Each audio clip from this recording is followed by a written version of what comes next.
Hello everyone, welcome to ज्ञान IQ। आप सभी का बहुत बहुत स्वागत है ज्ञान IQ पर। और जैसे कि लास्ट वीडियो मैंने आपको डेमो टीचिंग और इंटरव्यू के बारे में कुछ नॉलेज दी थी थोड़ी सी, तो आज जो है डेमो टीचिंग का एक नया पार्ट स्टार्ट कर रही हूँ। यानी कि जो लोग KVS PRT एग्जाम के लिए सेलेक्ट होंगे और जो इंटरव्यूज में जाएंगे उनके लिए बहुत ही यूजफुल वीडियो है। इस वीडियो में क्या है वो मैं आपको अभी बता देती हूँ।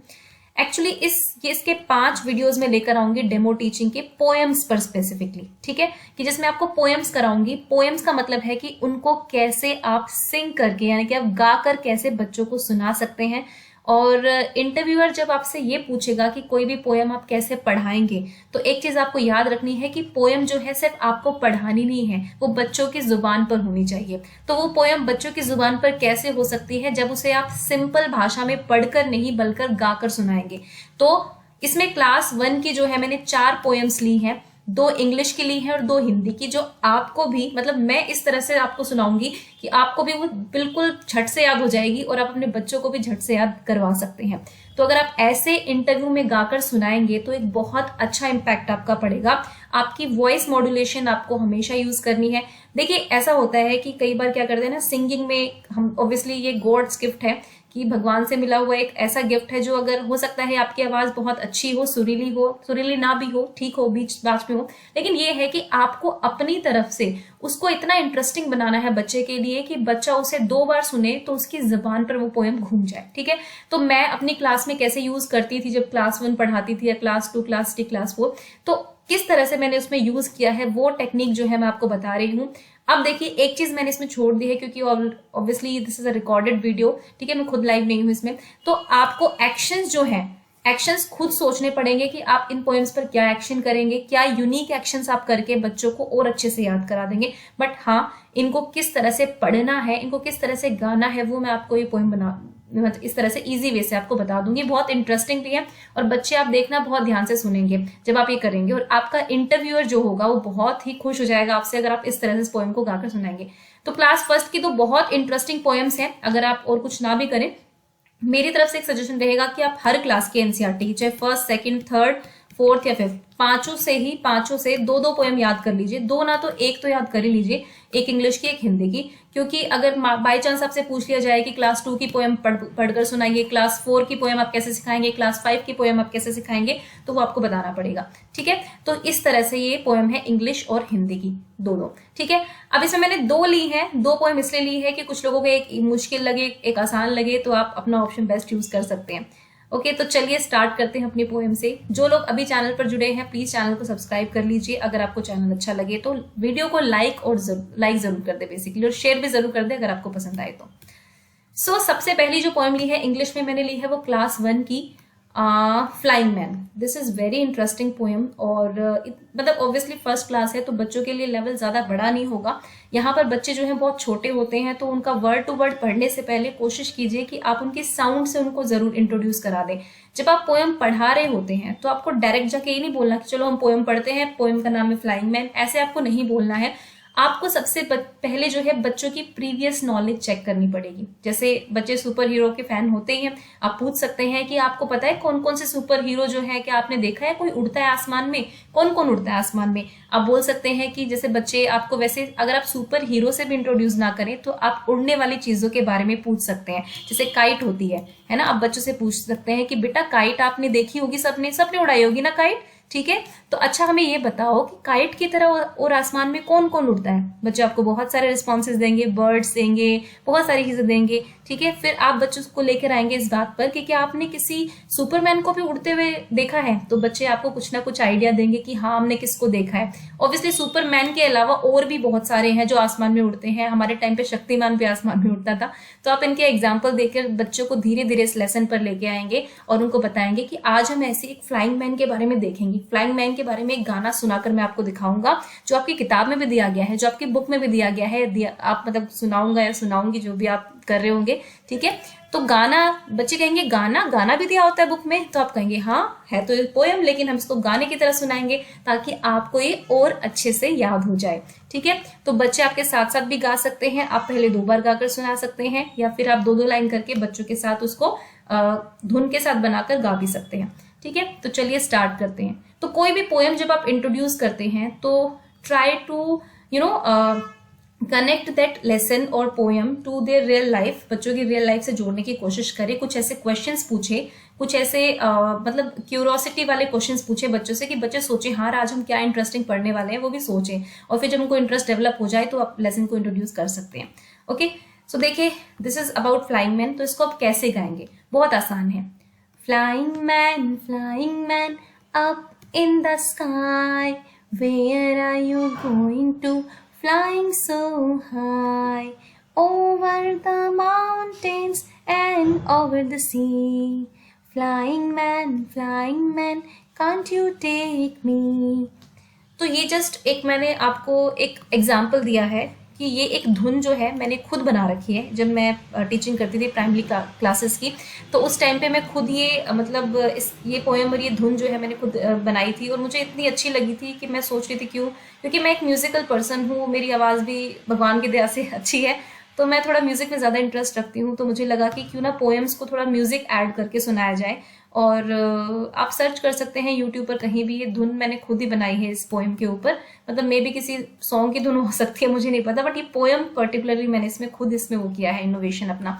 तो आप इस तरह से इस पोएम को सुना सकते हैं। आप रिपीटेड मोड में सुन लीजिएगा, ठीक है, मैं वीडियो को ज़्यादा लंबी नहीं करूंगी।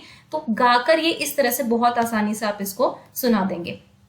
नेक्स्ट है, ये पोएम है क्लाउड्स। ये भी आपकी एनसीईआरटी की बुक की है, क्लास 1 की है। ये भी बहुत इंटरेस्टिंग पोएम है। तो अगर आपको इस पोएम को इंट्रोड्यूस करना है तो देखो, सबको पता है कि बारिश एक ऐसा मौसम होता है जिसको बच्चे बहुत एंजॉय करते हैं। अम्ब्रेला हो गई, भीगना हो गया बारिश में, कागज की नाव बनाकर होना। तो कुछ ऐसे पॉइंट्स को आपको बच्चों के सामने लाना है जिससे आप उस पोएम को इंट्रोड्यूस कर सकें, क्योंकि वो जो है बहुत ही एक अच्छा इनोवेटिव मेथड होता है। साथ ही साथ बच्चों की रियल लाइफ जो है वो कनेक्टेड फील करते हैं। आप पूछ सकते हैं, अच्छा अब बारिश कब हुई थी लास्ट, ठीक है। अगर रेनी सीजन चल रहा है तो आप सीजन के बारे में पूछ सकते हैं। अच्छा बारिश क्यों होती है, बच्चे बताएंगे आसमान में क्या क्या दिखाई देता है जब बारिश होती है। तो बच्चे आपको क्लाउड्स के बारे में बताएंगे। अच्छा आपको भीगना पसंद है कि नहीं है, बता दो। गर्मी में हम क्या चाहते हैं कि पानी मिल जाए हमें, हम पी लें, हम नहा लें, है ना। तो जब बारिश आती है तो हम सब कितने खुश होते हैं। इस तरह से जो है आप बच्चों के सामने जो है इसको इंट्रोड्यूस करें चैप्टर को, और आप अपनी तरफ से भी कुछ ऐड कीजिए। ये तो मैं आपको जस्ट एक एग्जांपल दे रही हूँ, आप अपनी तरफ से भी कुछ चीजें ऐड करके ऐसे बताइए, और फिर आप इस पोएम को याद कर सकते हैं। खुद से याद करेंगे पहले, फिर देखो मेरा मानना है कि जब आप क्लास में जाए ना, तो आप बुक उठाने से पहले अपने मुंह से उनको गाकर सुनाएं। उनको ना बताएं कि हाँ भाई एक एक लाइन को हम रटेंगे पढ़ेंगे, नहीं, आप खुद से गाकर सुनाएं। जब वो लर्न कर ले तो उनके लिए इसको रीड करना भी बहुत ईजी हो जाता है, क्योंकि साउंड से वो ऑलरेडी इंट्रोड्यूस हो चुके होते हैं। फिर आप इसकी साउंड्स को जब मैच करवाएंगे तो बच्चे बहुत जल्दी इसको लर्न करना भी सीख लेंगे, ठीक है, सॉरी रीड करना भी सीख लेंगे। तो चलिए इस पे जो धुन है वो बताती हूँ। ऑलमोस्ट सेम सी धुन है, लेकिन ये है कि इस तरह से बच्चों को भी बहुत इजीली लर्न हो जाएगी। It is hot, the sky is blue, a little cloud comes looking for you. More clouds come, they bring rain, sing and dance, it's cool again. फिर आप इसको रिपीटेड मोड में जो है सुना सकते हैं बच्चों को।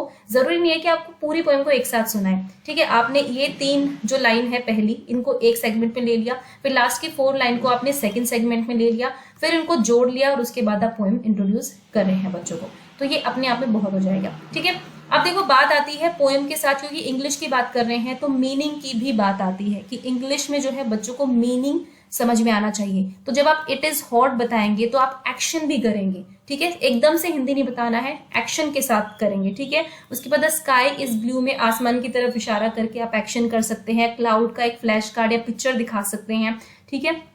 उसके बाद आप बहुत सारे बादल एकदम से आ रहे हैं, आते हैं, इस तरह से इस चीज को भी आप शो कर सकते हैं। बच्चों से क्लाउड्स पहले से बनवा लें, काफी सारे बच्चों को वहां पर खड़ा कर दें, ठीक है। एक स्काई इज ब्लू है, बिल्कुल है, फिर बहुत सारे क्लाउड जो है, बच्चे अपने हाथ में क्लाउड्स के कटआउट लेकर एकदम से आ जाते हैं इस लाइन पे, और आप इस लाइन को गाते हैं, एक little cloud comes looking for you, इस तरह से, ठीक है। फिर मोर क्लाउड्स कम में सारे बच्चे आ जाएंगे, क्लाउड्स वाले जो होंगे, इस तरह से। दे ब्रिंग रेन में बच्चे फिर रेन की एक्टिंग कर सकते हैं। Sing and dance, it's cool again, right.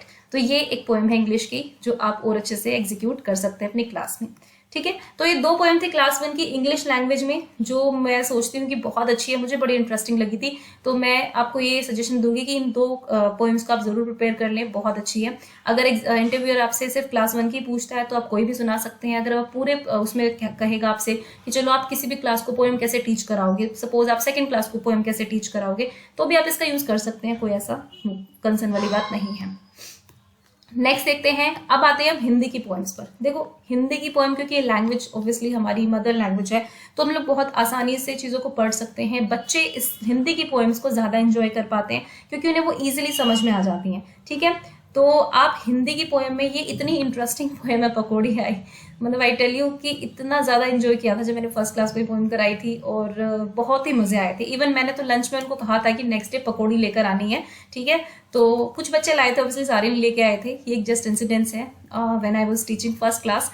तो पकौड़ी जो है बच्चे लेकर आए थे कुछ, और फिर मतलब जो मज़ा आया था क्लास में बहुत अच्छा था। फिर भी ये पोएम बहुत ज़्यादा अच्छी है, आप इसको गाकर सुनाएंगे तो देखिए इसका मज़ा ही बिल्कुल अलग हो जाएगा।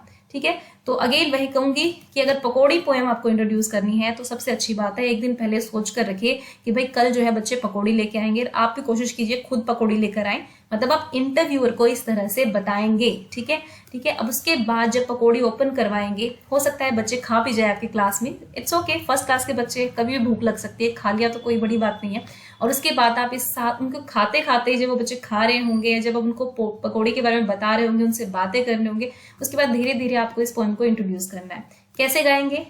दौड़ी दौड़ी आई पकौड़ी, छुन छुन छुन छुन तेल में नाची, प्लेट में आ शर्माई पकौड़ी, दौड़ी दौड़ी आई पकौड़ी, हाथ से उछली मुंह में पहुंची, पेट में जा घबराई पकौड़ी, दौड़ी दौड़ी आई पकौड़ी, मेरे मन को भाई पकौड़ी।